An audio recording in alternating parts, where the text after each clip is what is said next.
తాకట్లో ఉన్న మీ బంగారాన్ని విడిపించి ఆ రోజు ఆన్లైన్ రేటుకి కొంటాం. Sharma gold company. నమస్కారం గురుగారు. ఓం శ్రీ మహాగణాధిపతయే నమః. గురుగారు, వసంత పంచమి చాలా విశేషవంతమైన రోజు. శ్రీ పంచమి అని కూడా శ్రీ పంచమి అని కూడా అంటారు. అంటే సరస్వతి అమ్మవారి ఆరాధనేనా అండి? అసలు విశిష్టత తెలియచేయండి. ఏం చేయాలి ఆ రోజున? వసంతము అంటే ఏంటో అసలు ముందు సంబరములు, సంతోషములతో కూడుకున్నటువంటిది. పంచమి అంటే పంచ సౌభాగ్యములు. ఈ రెండు కలిస్తేనే ఆ కుటుంబం ఎప్పుడు కూడా కలకల్లాడుతూ నవ్వుతూ ఉంటుంది. మాఘమాసం అంటే అదే కదండి. ప్రతి ఇంట్లో కూడా పచ్చతోరణం అంటే నిత్య కళ్యాణం పచ్చతోరణం అన్నట్టుగా మాఘమాసం మొత్తం శుభకార్యాలు, ఇల్లు ప్రతి ఆ గ్రామం మొత్తం ప్రతి ఇల్లు నిత్య కళ్యాణంగా పచ్చతోరణంతో ఆనందంగా ఉంటూ ఉంటారు. అందుకనే వసంతము అనేటువంటి దానికి ఉంది. శ్రీ అంటే డబ్బు అనొచ్చు, సౌభాగ్యం అని కూడా అనవచ్చు. అన్నిట్లకి సౌభాగ్యం అనేటువంటిది డబ్బు పరిగెత్తుకుంటూ వస్తుంది మన దగ్గరికి. ఆ రెండు కలయికే పంచమి, వృద్ధి చెందేటువంటిది. ఐదు అంటే పుత్రస్థానం. జ్యోతిష్ శాస్త్రం ప్రకారం అన్నీ కూడా నిండిగా ఉండేటువంటిదే వసంతము. వసంతే నర్తునా దేవా వసవస్త్రివృతా స్తుతం రథంతరేణ తేజసా హవిరింద్రే వయో దధు అని దీనికి. ఈ వసంతం మనకు రావాలంటే మూల కారణం ఏంటండి? మనిషికి కావాల్సింది చదువు కావాలి.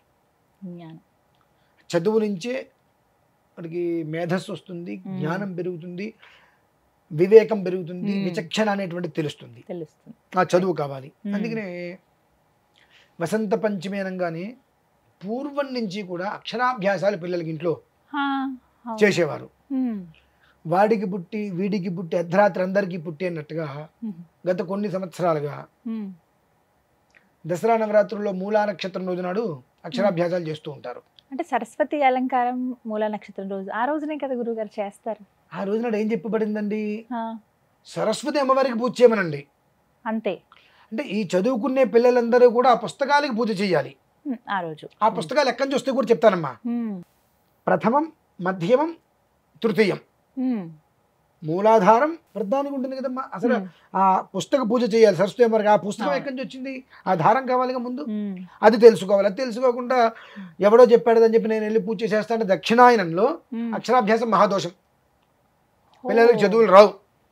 వారి జీవితం నాక్షరంతో గుదిబండ కట్టు లాగినట్టే సాగుతూ ఉంటుంది. అది సాగిపోవాలి, తూ ఉండకూడదు కదండి.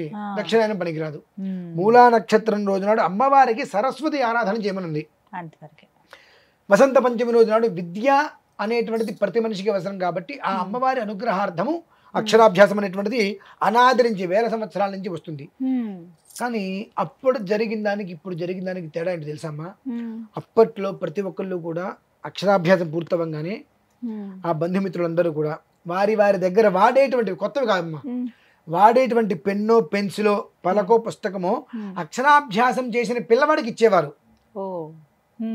నాయన ఈ పెన్నుతో అంటే వాళ్ళకి ప్రతి పేరు తన పేరు ఒకటి ఉంటే కలం పేరు ఒకటి ఉంటుంది. కలం పేరు ప్రసిద్ధి చెందుతుంటుంది. నాయన నా కలం, నేను దీంతో ఎన్నో రాశా, మంచి కీర్తి ప్రతిష్టలు నాకు వచ్చినాయి, ఎంతో మందిలో ఆదరాభిమానాలు వచ్చినాయి, ఇది నీకు ఇస్తున్నా అంటే నా ఒక్క ఆశీర్వచనం మొత్తం నీకు ఇచ్చేస్తున్నా, నా తర్వాత అంతటి మేధాశక్తి నీకు కావాలరా అని చెప్పి. కొంతమంది పేపర్ ఇంత దాని ఖరీదు రూపాయి ఇవాళ, అప్పట్లో రూపాయి కింద వచ్చేవి. ఆ రూపాయి పేపర్ మీద 10 కోట్ల వాల్యూ రాయొచ్చు ప్రాపర్టీ. అంతే కదా. వాళ్ళు రాసేటువంటి బుక్ మీద కూడా చక్కగా కొన్ని రాసేసి, నాన్న నేను ఇంతవరకు రాశా, దీన్ని నువ్వు అభివృద్ధి చేసే స్థితికి నువ్వు వెళ్ళాలి అంటే నీ ఒక్క జ్ఞానం అనేటువంటిది ఒక చూడంగానే దీనికి కూర్పు అంటే పాటలకి చరణాలు పల్లవిలు అంటే కదండి, దీనికి కూర్పు ఏదైతే బాగుంటుంది. నేను ఇక్కడ వరకు రాసేసా, దానికి కూర్పు నాకు మాత్రమే తెలుసు, నేను దాంట్లో రాసేసుకుంటా, కానీ అది కూర్పు ఏంటనేటువంటిది నువ్వు రాయగలగాలి. అంటే అంతటి మేధస్సు నీకు రావాలని చెప్పి ఆ పుస్తకాలు పిల్లలకి ఇచ్చేవారమ్మా. ఆ పుస్తకాలు శ్రీ పంచమి రోజు అక్షరాభ్యాసం చేయించి పిల్లలకి ఆ పెద్దవాళ్ళందరూ కూడా పిల్లలకి దీవెనతో ఇచ్చేవారు. ఆ ఇచ్చినటువంటి ఏవైతే కనుక పెన్ను పుస్తకాలు ఉంటాయో మూలా నక్షత్రం రోజు నాటి వాటికి ఆరాధన చేసేవారు వీళ్ళు, సరస్వతి ఆరాధన. కానీ ఇప్పుడు ఏమైందమ్మా, అక్షరాభ్యాసం చేయగానే వీళ్ళే పెన్నులు పెన్సిల్స్ పంచుతున్నారు. పిల్లవాడికి ఏమీ లేదు, అక్షరాభ్యాసం చేశారు ఓం నమః శివాయ అని చెప్పి, అంతకుమించి వాడికి ఏం తెలీదు. అన్ని వాడికి నేను అక్షరాభ్యాసం చేశాను, ఇదిగోండి పలకలు, ఇదిగోండి పెన్సిళ్ళు, ఇదిగోండి పుస్తకాలను ఇచ్చేస్తే వాడికి ఏమి లేదు, నువ్వు మొత్తం ఇచ్చేస్తే వాడికి ఏమొస్తుంది?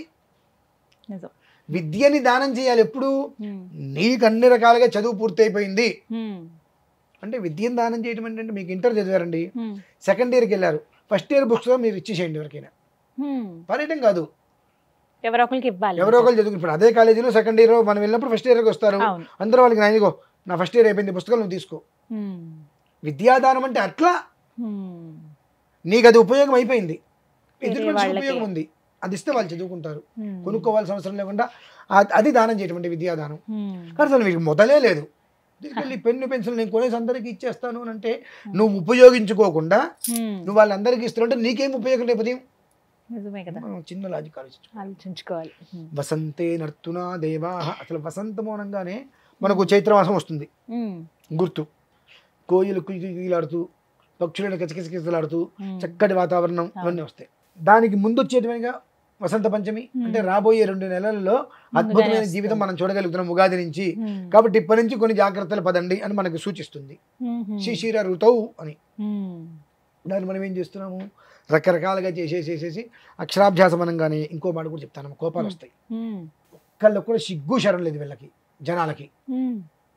ఎందుకు చెప్పంటారండి, మీకు ఒక ఇల్లు ఉందిగా, అందరికి ఒక ఇల్లు తగలబడిందిగా, ఉందిగా ఇల్లు, ఆ ఇంట్లో నువ్వు అద్దెకి తీసుకున్నావు కొనుక్కున్నావు, ఆ రెండో ఏదో ఒకటి జరిగి ఆ ఇంట్లోకి వచ్చిన తర్వాత ప్రతి నెల ఇంటి రెంట్ కట్టుకుంటున్నావు, లేదంటే ఈఎంఐ కట్టుకుంటున్నావు, నీ పిల్లలకి అన్నం పెడుతున్నావు, నీ భార్య బిడ్డల్ని పోషించుకుంటున్నావు, కారులు తిరుగుతున్నావు అంటే నీకు క్షేమంగా ఆ ఇల్లు కాంచింది. ఇల్లే వైకుంఠం, ఇల్లే వైకుంఠం.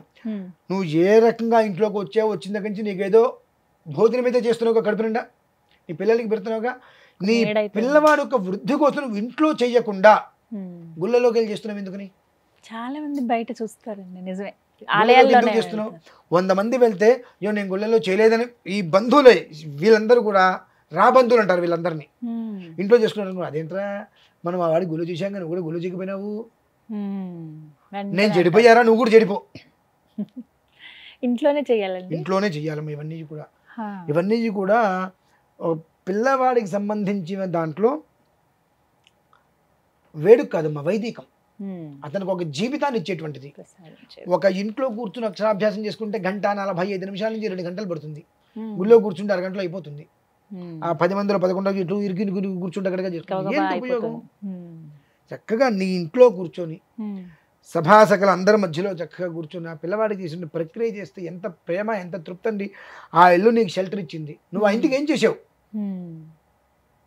ఇంట్లోనే చేయాలి. ఆ ఇల్లు నీకు ఒక షెల్టర్ ఇచ్చింది, ఆ గోడ అక్కడ ఉండటం వల్ల దుమ్ము లోపలికి రావట్లేదుగా, ధూళి లోపలికి రావట్లేదుగా, నువ్వు లోపలికి చలిపేసుకొచ్చి హాయిగా ఇంట్లో పడుకుంటున్నావుగా. కానీ నీ పిల్లవాడికి వచ్చేటప్పటికి నువ్వు ఆ ఇంట్లో తోరణం కట్టి చేయడానికి నీకు మనస్కరించగా ఇంకోటో ఎవరైనా గుళ్ళోకి వెళ్ళి చేస్తున్నావుగా, ఆ ఇల్లు నిన్ను ఎందుకు రక్షిస్తుంది అసలు? అంటే చాలా మందికి అయ్యగారులు అందుబాటులో ఉండరు, ఇంటికి వచ్చి ఇంత కార్యం చెయ్యాలి.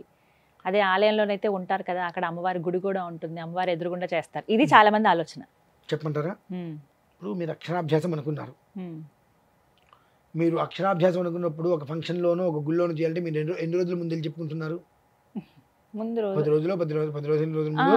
అంటే ఒకవేళ ఫంక్షన్ హాల్లో చేద్దాం అనుకున్నట్లయితే 10 రోజుల ముందు 15 రోజుల ముందు బుక్ చేసుకుంటున్నారు. అప్పుడు అయితే ముందే చెప్పాలి. ఒక గుళ్ళో చేయాల్సి వచ్చినా గుళ్ళో మరి ఆ రోజు కుదురుతో చాలా మంది ఉంటారు, నా పేరు కూడా ముందే నమోదు చేసుకుందని చెప్పి 15 రోజులు ముందు వెళ్తున్నావుగా, ఆ 15 రోజుల ముందు నీకు ఆ ఊర్లో బ్రాహ్మణ దొరకలేదా? ముందే బ్రాహ్మణ మాత్రం నీకు ఇన్స్టెంట్గా ఇప్పుడు ఫోన్ చేస్తే గంటలో వచ్చేయాలి, అంత చీపా, దేనికి పనికిరాని వాడా? మిగిలినవన్నీ కూడా 15 రోజుల ముందు 20 రోజుల ముందు నువ్వు ఏర్పాటు చేసుకుంటావు. బ్రాహ్మణ వరకు వస్తే ఎందుకు దొరకలే, నీకు ముందు ఆ ఎందుకు దొరకడలే అనేటువంటి తత్వాన్ని నువ్వు తీసేయాలి. ఎందుకంటే నీ పిల్లవాడి జీవితాన్ని ధారపోస్తున్నాడు. దొరకట్లేదండి, దొరకాలంటే ముందుగానే 10 రోజుల ముందుగానే చేసుకోవాలి. అయ్యా నా పిల్లవాడికి అక్షరాభ్యాసం చేసుకుంటున్నాం, మీరు దగ్గర నుండి చేయించండి అని 10 రోజులు 15 రోజులు ముందే నువ్వు మాట్లాడుకుని రావాలి. ముందు నేను ఫోన్ చేస్తా అంటే ఆయన కుదరదు, 100 రకాల పనులు ఉండొచ్చు, కుదరదా? పంతులు గారు కుదరదన్నారు, అందుకే నేను అప్పటికప్పుడు నీ గుళ్ళో దొరికిందా? అది కదా. అంటే ఏంటంటే ఎవరికి వాళ్ళకి ఆ క్షణానికి వాళ్ళకి ఆ క్షణం గడిచిపోతే చాలు అనుకున్నట్లుగా ఉన్నప్పుడు నీ పిల్లవాడి జీవితానికి అభివృద్ధికి అడ్డం కొట్టేది నువ్వే అవుతున్నావు ముందు.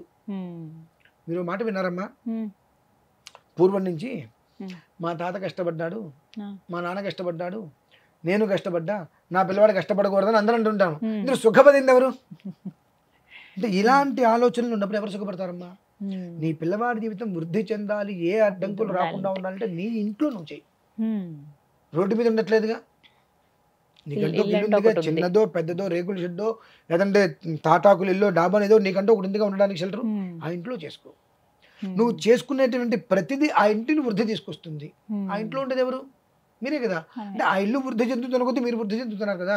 అంటే మీరు అనుకున్న ప్రకారం కనీసం నేను కష్టపడి నా పిల్లవాడైనా కష్టపడకుండా ఉండాలనుకునే దానికి ఒక ప్రణాళిక వెళ్తుందిగా ముందు. ఆ రకంగా ఆలోచించాలమ్మా. చాలా చూస్తుంటా, వసంత పంచమి వచ్చిందగానే గుళ్ళు బాసర కిట కిట కిట ఆడిపోతాయి. నాకు అనిపిస్తుంది అక్కడ ఉండేటువంటి వాళ్ళ గుళ్ళో ఉండే వాళ్ళందరూ కూడా శాస్త్రం ఒప్పుకోదు, శాస్త్ర సమ్మతం కాదు, ఎవరికి వాళ్ళు ఇంట్లో చేసుకోండి, ఇంట్లో చేసుకుంటేనే అది మీకు యోగకరం, ఇది శాస్త్ర ప్రమాణం అయితే కాదు అని ఏ ఒక్కలైనా చెబుతారా అని చూస్తారమ్మా. చెప్పరు. ఎందువల్ల?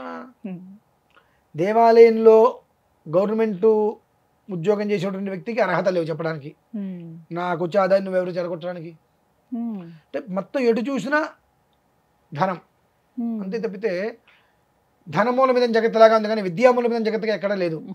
అట్లా ఉన్నప్పుడు ఒక్కళ్ళైనా తెగించి అంటే అన్నారు, తిరితే తిట్టారు, ఇవాళ కాదు వచ్చే సంవత్సరానికైనా మారతారు కదా అని ఒక తాపత్రయపడి చెప్పగలగాలని నేను ఆలోచిస్తా. అంటే నేను ఒక్కరిని చెప్పాను అనుకోండి, 100 మంది 200 రకాలుగా ఖచ్చితంగా తిడతారు. మంచిది, శుభం, నమస్కారం. దానివల్ల నేను కానీ అలవాటు పడిపోయారు చాలా వరకు ప్రతి కూడా ఇన్స్టెంట్గా కావాలి మనకు. ఇన్స్టెంట్గా కావాలి అనుకున్నప్పుడు మనకు వచ్చేటువంటి పాపాలు కూడా అంతకు మించి ఎంత వస్తాయి. మొన్న కరోనా చూసారుగా ఎలా వచ్చిందో. ఆ తర్వాత ఎవరికైనా బుద్ధి వచ్చిందా? రాలా. మరి ఏం చేయాలండి ఈ శ్రీ పంచమికి? అదే చెప్తున్నా, ఇంట్లో నీ కుటుంబం బాగుండాలి. వసంతం అంటే వసంతం అంటే ఎట్లా, ఎంత చక్కగా చెప్పబడిందో ఆనందంగా ఉండేటువంటి కుటుంబం. కుటుంబం అంటే భార్య, పిల్లవాడు, తండ్రి, భర్త కాదు కదండి, ముగ్గురే కాదుగా కుటుంబం. అంటే ఇటు వాళ్ళు అటు వాళ్ళు, అమ్మాయి వైపు వాళ్ళు అందరూ వచ్చి వసంతంగా కలిసి పండగ చేసుకోవటము. పండగ చేసుకోవటం అంటే ఏంటి? ఆ పిల్లవాడికి వృద్ధి కావాలి, సరస్వతి అమ్మవారికి అనుగ్రహం కావాలి. ఆ రోజు అక్షరాభ్యాసం చేసి ఇంట్లో అందరూ పిల్లవాడికి ఏదైనా ఇవ్వండి, మీ ఆశీర్వచనాలు పిల్లవాడికి తెలియచేయండి. అది వృద్ధి చెందుతుందమ్మా. అది ప్రధానమైన విషయం.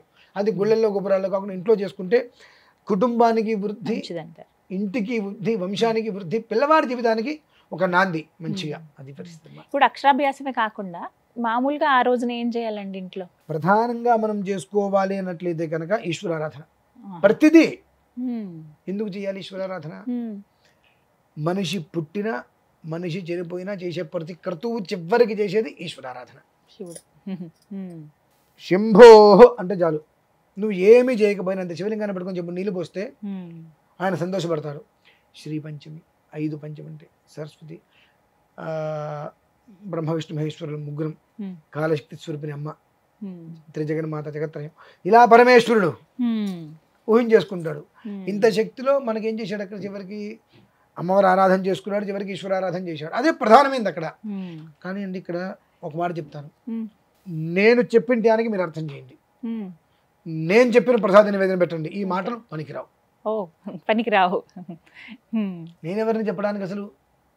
దానికి ఒకటి విధి ఉంది, దానికి ఒక రకమైనటువంటి ప్రసాద విధానం ఉన్నది. అంతేకాని నేను చెప్పిన టైంలోనే చెయ్యండి.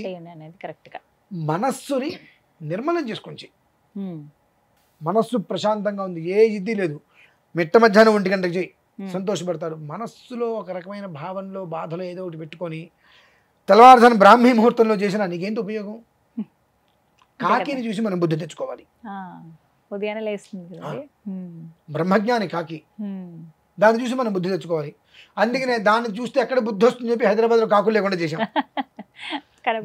ప్రతిదీ కూడా అమ్మా మన పూర్వీకులు ఊరికే చెప్పలేదు, తర్వాత తరాల వాళ్ళు ఇవి ఆచరించకపోతే పడేటువంటి ఇబ్బందులను దృష్టిలో ఉంచుకొని కొన్ని వాళ్ళు నాన్న దీనికి బదులు ఇది చేయరా అన్నారు. వాళ్ళు దానికి బదులుగా అది చేయడం మొదలు పెట్టేశారు పూర్తిగా. అంటే చేయటం మానద్దు, రెండో ఆప్షన్గా ఇది చేయరా అంటే ఇక రెండో ఆప్షన్ తీసుకున్నారు. మొదటి ఆప్షన్ కంప్లీట్గా తొక్కేశారు పాత్రలోకి. ఆ మొదటి ఆప్షన్స్ నచ్చట్లేదు. ఎట్లా? అక్షరాభ్యాసం ఇంట్లోనే చెయ్యండి. ఇంట్లో ఎప్పుడు చేయకూడదు? ఏదైనా అశౌచం కలిగిన వాతావరణం ఉంది అంటే ఎట్లా? ఈ వసంత పంచమి వచ్చింది, ఆ రోజు అమ్మాయికి 4వ రోజు, 4వ స్నానం ఉంది, పనికి రాదు. మర్నాడు 5వ రోజు ఇల్లు మొత్తం కూడా గోమూత్రం పెట్టు పసుపు నీళ్ళతో చల్లుకోవాలి. ఆమెకి ఓపిక ఉండదు. అటువంటి పరిస్థితి వచ్చినప్పుడు ఈ 5వ స్నానం ఏమో చేసుకున్న తర్వాత గుళ్ళోకి వెళ్ళి చేసుకుంటారు ఆయన. 4వ రోజు చేయాలి, కుదరలా. నీకు అది ఉత్తరాయణంలోనే వచ్చింది కదా, పౌర్ణమికి ముందే కదా, గుళ్ళోకి వెళ్ళి అప్పుడు చేసుకో నువ్వు. అంటే అటువంటిది ఏదైనా ఇబ్బందికర వాతావరణం వస్తే అప్పుడు చెప్పారు గుళ్ళో చేసుకో, లేదంటే కనుక నువ్వు ఇంట్లోనే చేసుకుని అంటే ఈ 2వదే తీసుకుంటాం మనం. కన్వీనియంట్గా ఏది ఉంది అది. అంటే కేవలం మనకు ఏది బాగుంటుందంటే అదే తీసుకుంటాం. కాబట్టి ఏమి బాగోకుండా పోతున్నాం ఏం చేసినా. అందుకే శాస్త్రం చెప్పిందే వినాలి, ఆచరించాలి. వింటే ఉపయోగం ఉంది, ఆచరించగలగాలి. వినడానికి 100 మంది వింటారు, 10 మంది ఆచరిస్తే వాళ్ళకి అర్థమవుతుంది అందులో ఉన్నటువంటి గొప్పతనం ఏంటి. తీసుకోవటం ఇవ్వటం 2 విషయాలు గుర్తుపెట్టుకోవాలమ్మా. నీ పిల్లవాడికి అక్షరాభ్యాసం నువ్వు చేసావు, ఆ పిల్లవాడి దగ్గర ఏమీ లేకుండా అక్షరాభ్యాసం చేసినందుకు నువ్వు అన్నీ పంచిపెడుతున్నావు. ఏముందని పంచిపెట్టావు? పిల్లవాడికి అన్నీ కావాలని చెప్పి అందరూ తీసుకొచ్చి పిల్లవాడికి ఇవ్వాలి. ఏమి ఇవ్వాలి? పెన్ను, పెన్సిలు, పలక, పుస్తకం, అది పిల్లవాడికి అందరూ ఇవ్వాలి. ఆ స్థితికి అతను వెళ్ళాలి అని మేమెంతో కష్టపడి ఎన్నో ఆటంకాలు వచ్చుకుని ఈ స్థితికి వచ్చాను ఆయన అని చెప్పి పిల్లవాడిని కూడా ఆటంకాలు లేకుండా, అడ్డంకులు లేకుండా ఒకవేళ వచ్చినా ధైర్యంగా వాటిని అధిగమించుకుంటూ ముందుకు రానని చెప్పి దీవెనలుగా పిల్లవాడికి అందించాలి. అది మర్చిపోయి ఏమీ లేకుండా మనమే అందరికి ఇచ్చేస్తాం. వీడికి ఏముంటుందండి రేపు ఉదయం? ఇవి గమనించుకోవాలి, చిన్న చిన్నవన్నీ తెలుసుకోవాలి. చాలా చక్కగా వివరించారు గురుగారు, ధన్యవాదాలు.